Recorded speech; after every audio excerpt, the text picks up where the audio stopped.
go. There you go. Extra credit. Listen well. Questions?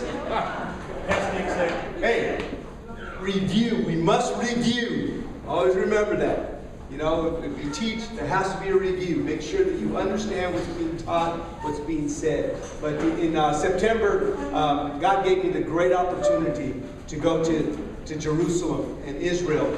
And it was quite an honorable thing. I was kind of overwhelmed with the fact of just going. But the assignment was not just to go and see a land and see the empty tomb and to see the Sea of Galilee. But it was to gain the message of today, what's going on today. How do, as a preacher, how do you preach a Bible how do you preach a Bible when you have real no grid for the message that's relevant to the world today and the culture today? And when I went there, I had a real wake-up call as we went to the top of, what was the northern Mount Bental and Golden Heights. Yes, that place. That place. We were up on that mountain there, and he was starting to give his lecture.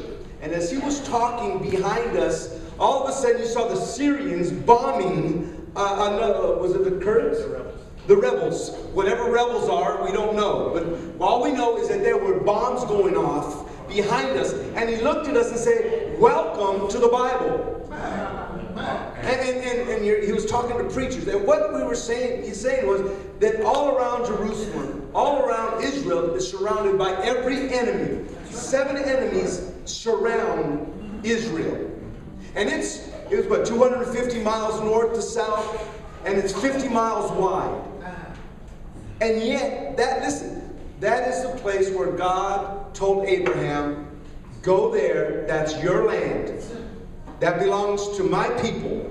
No one will ever be able to take it from you." And what you begin to see is that it's this little land, and it's surrounded by all these enemies. Psalms 91, Psalms 27, I'm standing up there, and I heard the Lord say, "This is the reality. This is reality." They don't look for promises, they live by them. They live in the miracles of God. So I met Elliott, Colonel Elliott. I met him up there, and it was fun because I was with a bunch of other youth leaders and ministers from the Assemblies of God and various other large ministries. And as he was doing his lecture, we sat there. You know, I kind of looked at him off to the side. I'm going, "Man, this guy's ridiculous." He's ridiculous in his knowledge.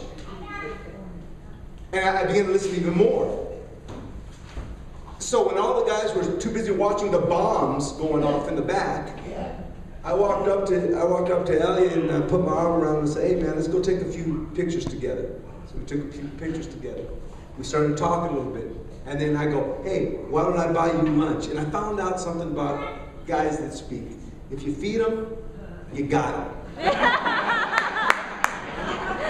And so we went to lunch, we sat down and we ate and we began to talk. On my way home on the plane ride, of that nice 10-hour plane ride to Newark, and from there home, about 15 hours with the airplane or 18 hours with the airplane rides. This is what I asked God, what does all this mean? What does all this mean? How do I connect all this? And this is the beginning of what I see happening in our ministry and the things that we do, is to involve a voice that will wake up the church. Because before there's a great awakening, there's a rude awakening. And I think we need to sound the alarm correctly of what's really going on. How close are our enemies to us? Do we realize that we're at war? All these messages were coming at me, and I'm going, "Yeah, but we're just nice little church folks." Yep. We're just nice little church folks. But then when Elliott and I, we connected, God did something very powerful and special. And I and he got more titles and degrees than a thermometer. And he's, like I said, one guy said he's encyclopedic in his knowledge of the Middle East and things like that. So you're going to hear some things, and I cannot wait to unleash them on you. Let's give a warm welcome from Church of Redeemer and the San Diego Valley to Elliott Chodoff.